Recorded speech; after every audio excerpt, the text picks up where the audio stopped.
这个80岁的退休总裁竟然给一个25岁的女老板当助理，而这女老板可真是一个奇葩，她居然在公司里骑自行车，据说是为了节省时间，还要求员工经常眨眼表示认真听自己说话。所以在第一次见面时，老朴刻意迎合。Ben, your new intern.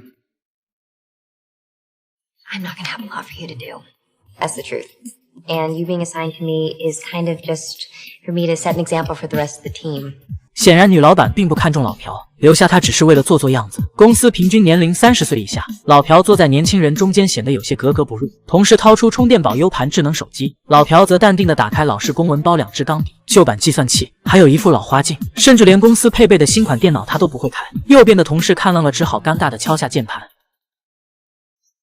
老朴做了一天邮件里却空空如也，实际上老板早就把他忘了。既然没工作，那他就自己找活干。先来到客服人员面前，凭借自己50年的经验，轻易就解决了难题。再和设计部的同事交流，一起探寻灵感。空闲的时候就帮忙发快递。没多久，老朴就和公司里的同事打成一团。同事闲时还会帮他按摩放松。两边的同事略显尴尬，连忙递上报纸。女人离开后，老人满脸无奈。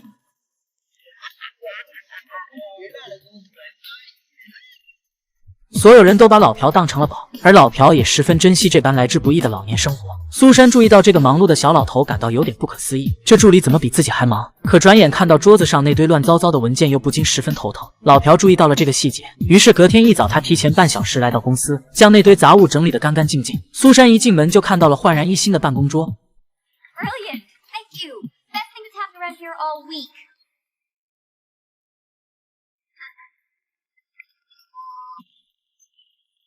老朴的细心成功引起了苏珊的注意，与此同时，他也收到了第一份工作，给老板洗衣服。虽然有点不正经，但老朴还是认真对待。他立刻来到办公室，却发现苏珊正在被训话。由于他年纪轻，经验不足，股东们想要再招个总裁，只有苏珊自己知道，这个从零开始的公司是他付出一切换来的。见此，老朴装作刚刚进门的样子，从容地接过苏珊的衣服。他没有多说一句话，随即转身离开。同事好奇地向他打听关于老板的事情，但老朴声称自己耳背，什么也没听到。老朴看向窗外，发现苏珊的司机正在喝酒，而另一边苏珊已经走进了电梯。老朴急忙下楼，并严肃地告诉司机，要么我举报你喝酒，要么你今天请假，我可以替你送老板回家。直白的2句话不仅保住了司机的工作，还让他认识到了问题的严重性。但在老朴看来，他终于有机会和老板拉近距离。回家的路上，老朴开得十分平稳，给苏珊创造了一个舒适的环境。作为女强人，苏珊不仅需要随时处理公司事务，还要抽出时间回复母亲的关心。招聘新总裁的事更是让她烦心不已。老朴没有多说，只是在临走前安慰她。看着丈夫和女儿，苏珊顿时感觉付出都是值得的。然而想要兼顾事业和家庭往往不是那么简单。苏珊忙于工作，丈夫便辞职在家当起了超级奶爸。终于有了独处时间，但丈夫却疲惫地睡着了，而苏珊还在熬夜办公。第二天，老朴准时来接苏珊，但苏珊还没有起床，丈夫便邀请她进来稍等。老朴很擅长和孩子相处，3、2句话间就引起了小女孩的兴趣。此时苏珊收拾好下楼，迎面看见老朴，不禁有些意外。上车后，老朴更是细心的察言观色，可这引起了苏珊的极度不适，于是随手通知人事部让他们把老朴调走。结果到了公司才发现，因为老朴熟悉路程，他比以往早到了整整20分钟。不知不觉间，苏珊对这个80岁的助理产生了好感，而老朴也十分欣赏这个姑娘的努力。她总是亲力亲为，就连最简单的产品包装也要亲自和工人们交流经验。作为美女老板助理，最难的就是讨美女老板的欢心。晚上12点，苏珊还在加班，可她抬头才发现老朴竟然在等着她。苏珊不好意思地端来啤酒和宵夜，对老朴表示感谢。这是他们第一次以朋友身份相处，而老朴也坦白，其实这栋楼是他以前公司的旧址，当时他就坐在窗边，这一坐就是50年。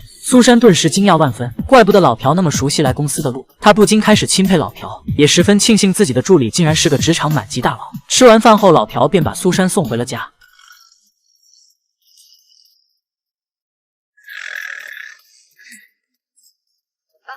We're here? No.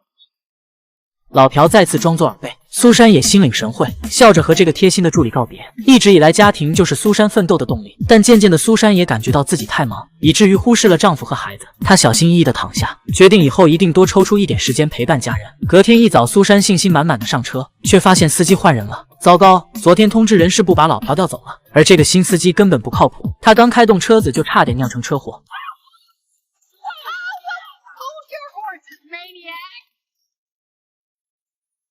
实在没办法，苏珊只能自己开车。一到公司，她急忙去找老朴，而此时的老朴正在帮同事买咖啡。You must think I'm demented. Not the word I would use, but I was a little surprised when I got the call. Jules, I apologize if I overstepped in some way. No. Please don't apologize. You have done nothing wrong. I hope you accept my apology and come back to work for me. If you want, and I'm not just saying this because I'd like to bring you up to my area. I need you to I'm coming back. I'm happy to come back. Excellent. 苏珊帮忙接过咖啡，亲自把老朴请回了自己身边，并任命他为第一助理。得知这个消息，女助理委屈地哭了起来。她不仅拥有高学历，而且每天从早忙到晚，但老板却从没注意过她。女孩十分委屈，老朴也表示理解，连忙安慰道：“苏珊正在和几人商讨运营方案，但讨论了一大堆也没有个可行的结果。老朴听说了此事，急忙运用自己多年的经验，点出了最根本的问题。” Seems the most expensive place you're advertising is actually bringing the customers who are spending the least. Man spent 40 years in business. Yeah, no, I get it.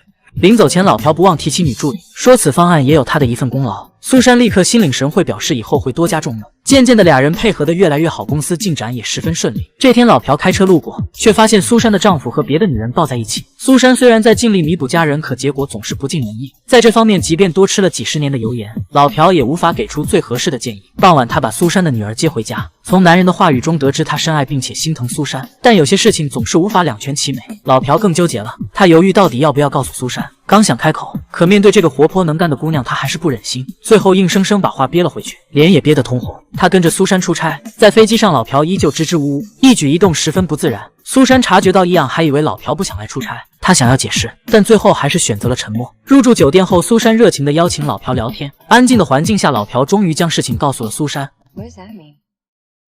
You know about this? I saw them together.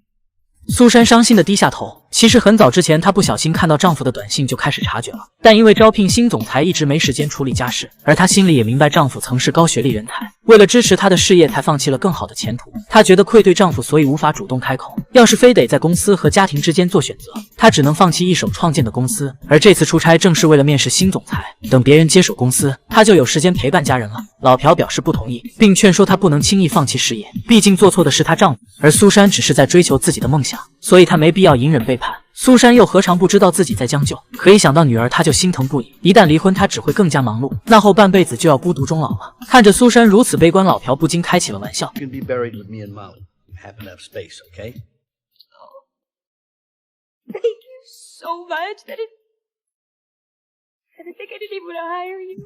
有了些许安慰，苏珊安静地睡着了，而老朴并未离开，他安静地靠在旁边，不禁被这个坚强的姑娘打动。面试结束后，苏珊十分高兴。这次的面试者似乎和以往的不同，他认真地了解了公司的发展历程，在运营方面也有独到的想法。苏珊感觉要是把大权交到他的手里，至少会让公司越来越好。她迫不及待地回家，非但没有揭穿丈夫的伪装，反而像以前一样热情，并告诉他自己已经聘用了新总裁，以后就有时间陪他和孩子了。可当冷静下来后，苏珊躺在浴缸中，眼里满是泪水。公司是她的梦想，也是她全部的心血，就这么拱手他人，苏珊心痛不已。隔天一早，老朴准时来见苏珊，他看起来十分疲惫，因为昨晚彻夜难眠。 About the fit needs you, and if you don't mind me saying, you need it. Someone may come in with more experience than you, but they're never going to know what you know. It's a dream, isn't it? 苏珊仿佛听到了自己的心声，此刻她终于下定决心，无论如何也不会放弃梦想。来到公司，她立刻拨通电话，想要拒绝新总裁的聘用。就在此时，丈夫闯了进来。 I need to tell you something. I know. Just tell me, is it almost over? It's over. I can tell you how sorry and ashamed I am, but it was actually me. I love you, and I will do so much better if you'll let me. 相爱的两人终于重归于好，夫妻俩紧紧相拥在一起。她相信以后的日子一定会焕然一新。苏珊迫不及待地想要把这个好消息分享给老朴，却发现老朴已经辞职。一天，两人在公园里见面，老朴正在打太极，只是一个简单的动作，没有过多的言语。两人都明白了彼此，不管是工作和生活，其实都像打太极，找到平衡才是关键。